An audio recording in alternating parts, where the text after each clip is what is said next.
Sonbahar gözyaşlarının toprakla buluşmaya başladığı kuzeyden her cana ayrı ayrı merhaba. Bu ön sözümde birkaç defa soracağım. Melez kimdir? Bu sorunun cevabını sizlerden duymak istiyorum. Araya kısa bir dipnot düşmek istiyorum. Melez de bu soruyu sahneden sizlere sordu, sormaya devam edecek. Eğer cevaba Türk Dil Kurumu tadında bakarsak, bir erkek ile bir kadının gerçekleştirdiği cinsel ilişki sonucunda dünyaya gelen bir bebektir. Ebeveynlerinin gerçekleştirdiği bir eylemin ceza çekenidir. Bunun yanı sıra sevgi tohumudur, güzel hayaller içinde var edilmiştir. İki günahsız kişinin günahkar çocuğudur. Eleştirel sözlerime neşeli devam etmeden önce Melez için yazdığım ilk ön sözü sizlerle paylaşmak istiyorum. Tarih Mart 2023. Yaşamım mı karışık yoksa bilinçaltım mı? Bunu çözemiyorum. Yazdıklarımı tekrar okurken farkına varıyorum. Hep öfkeliyim, kırgınım ve en kötüsü de hayatımda tam manasıyla güvenebileceğim bir insan yok. Her zaman karşılıklı çıkar ilişkisi yaşıyorum. Bir nevi depresyondan çıkamayan bir kişiliğe sahibim. Bildiğim bir gerçek var. Bunu kendime ben yapmadım. El birliğiyle yaptınız. Canınız sağ olsun. Melez'e gelecek olursak, onu affettim yazıma dönmek zorundayız. Orada trans kadın bir yazarın bilinçaltını görmüştük. Lakin her üç kelimenin ikisi kendi hayatımdı. Bu da bilinçaltı dünyamı üst bilinç yaptığım anlamına geliyor. İşte Melez burada doğuyor. Melez ben değilim. Melez insanlığın ta kendisi. Bilinçaltımdan üst bilince çıkarken melez bir giysi gibi bedenimi sardı ki çıkaramayacağım. Melez onu affettiğimi daha iyi anlamanızı sağlayacak. Onu affettiğim melezin neden öfkeli olduğunu gösterecek. Az önce okuduğunuz, dinlediğiniz sözler melezin yazımı ile paralel kaleme alındı.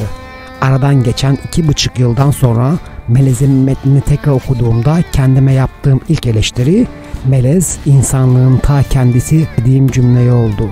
Melez insanlığın öfkesini kustuğu, stresini atmak için yumrukladığı, orgazm yaşamak için eline geçirdiği pislikleri fırlattığı bir insan. İnsan olan melezler, insan olan bizleriz, insan olan farklılıklara saygı gösteren kişiler. Sitemkar bir girişten sonra ön sözlü olması gerektiği gibi biraz içerik hakkında konuşalım.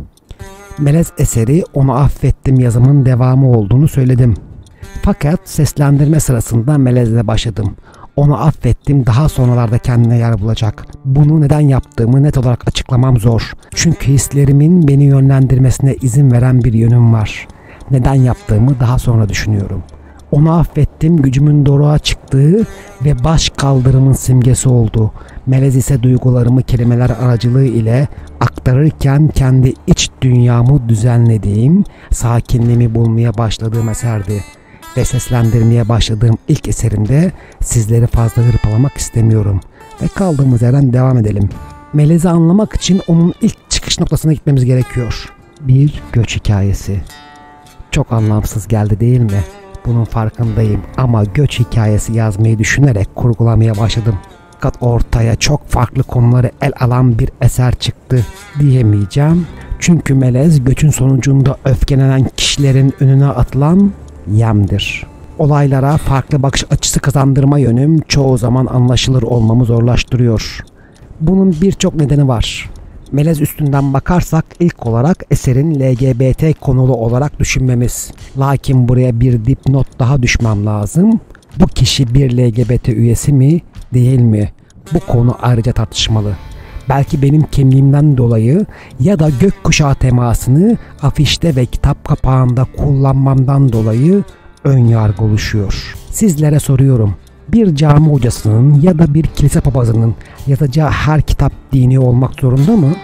Bir din insanı aşk, fantastik, siyasi yahut bilim kurgu temalı bir eser yazması günah mıdır?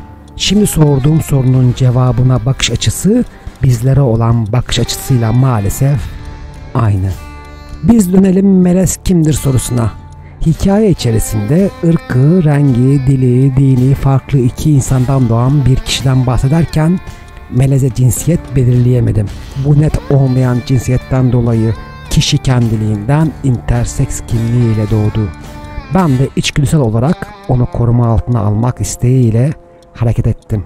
Bu yarattığım karakter ile fazla bağ kurmamdan kaynaklanmış olabilir. Belki yarattığım karakterle derin bağ kurarak hata yaptım.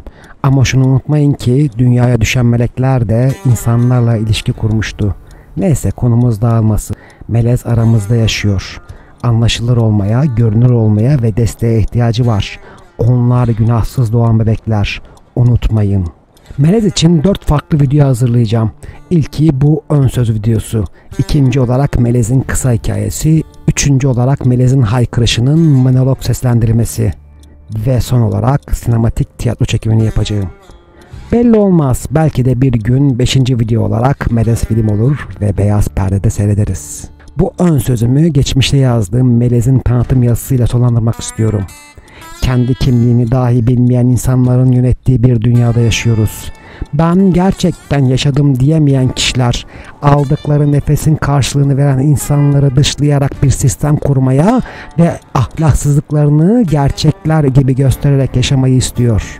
Melez gibi insanlarsa hayatta kalmaya çalışırken bazen kendi güzelliklerini unutarak sistemin direttiklerini kabullenmeye başlıyor ve yok oluyorlar. Ben farkındayım ve bu bir hastalık değil, üstünlüktür. Hareketsiz olmaya mahkum edilen ben sözlerimle karşınızdayım. Melez kim? Haykırışıma cevap verin. Sesimi duyanları duymak istiyorum. Farklı kahveleri tatmanız dileğimle. Esen kalın.